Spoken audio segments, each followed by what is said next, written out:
नमस्कार. काल आपण 9वा अध्याय बघितला. तुरीजयाला कसा जन्म मिळाला आणि कसं तिला 1 दिवसाचं पुण्याने प्राप्त झालं. तर आज आपण अधिक महिन्याचा 10वा अध्याय बघतो आहे. मौनाचा व्रत महिमा कसा.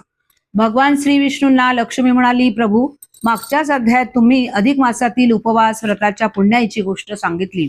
ते ऐकून मला खरंच खूप आनंद झाला आहे. पण आता आपण कृपावंत होऊन मला हे सांगा की ज्याला उपवास निभवत नाही, ज्याला तीर्थाटनाला शरीर साथ देत नाही, जो व्रत वैकल्ये, उपास जपजाप्य, तपसाधना करू शकत नाही, परंतु ज्याला पुण्य कमवावं असं वाटतंय, ज्याला आपलं कल्याण व्हावं असं वाटतंय, त्यानं काय करावं.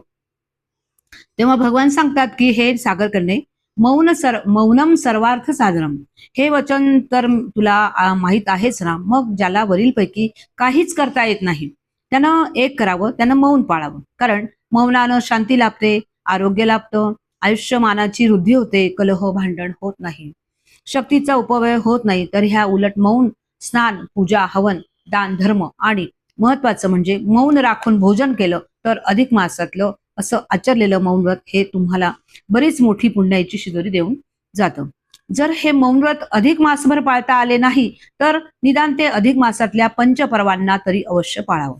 तसंच या मौनाप्रमाणे इतरही स्नान, दान, पूजन, दीपदान, अन्नदान, वस्त्रदान, धनदान ह्या गोष्टी ह्या पंचपर्वाला जरी केल्या तरी फार मोठा फायदा होतो. हे मौन व्रत ज्यांनी सश्रद्धेने आणि निष्ठापूर्वक केलं, त्यांची दाखल्यासाठी नावं सांगायला झाली तर अशी सांगता येतील: नारद, सत्यवतीनाथ, विश्वामित्र ऋषी इत्यादी ती नावं होत.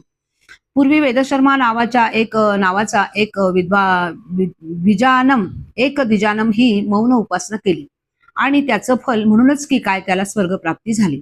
खरं तर जेव्हा मलमास आला तेव्हा त्या वेदशर्माला असा प्रश्न पडला होता की खरं अंगात शक्ती नाही, गाठीला धन नाही, मग आपण काय करायचं, कोणतं साधं सोपं व्रत करता येईल. तो हा विचार करत झोपी गेला. तेव्हा त्या वेदशर्माच्या स्वप्नात येऊन प्रत्यक्ष श्रीहरीनेच त्याला तू हे मौन व्रत कर असा सल्ला दिला. त्याप्रमाणे केवळ एक भगवंत नाम सोडलं तर वेदशर्मा अधिक मासातील स्नान, पूजा, दर्शन, भोजन इत्यादी कर्मे ही मौन राखूनच करू लागला. तो एक वेळाचं भोजन करी, तेही मौन राखूनच. त्यामुळे ऐहिक जीवनातील सर्व सुख भोगून वेदशर्मा अंती स्वर्गलोकी जाता झाला. ज्याप्रमाणे वेदशर्मा तरुण गेला, तसं तुम्ही सर्वजण हे साधं सोपं पण तितकंच परिणामकारक असं मौन व्रत करा. तुमचं त्यामुळे निश्चितच कल्याण होईल, याबद्दल पूर्ण खात्री बाळगा. आपण लौकिक जीवनात अनेकांची मर्जी सांभाळण्यासाठी अनेक गोष्टी करतोच की, तसंच परमार्थ साधण्यासाठी हे सर्व सुख देणारं मौन व्रत निष्ठापूर्वक करायला हवं. काय हरकत आहे. जय जय रघुवीर समर्थ.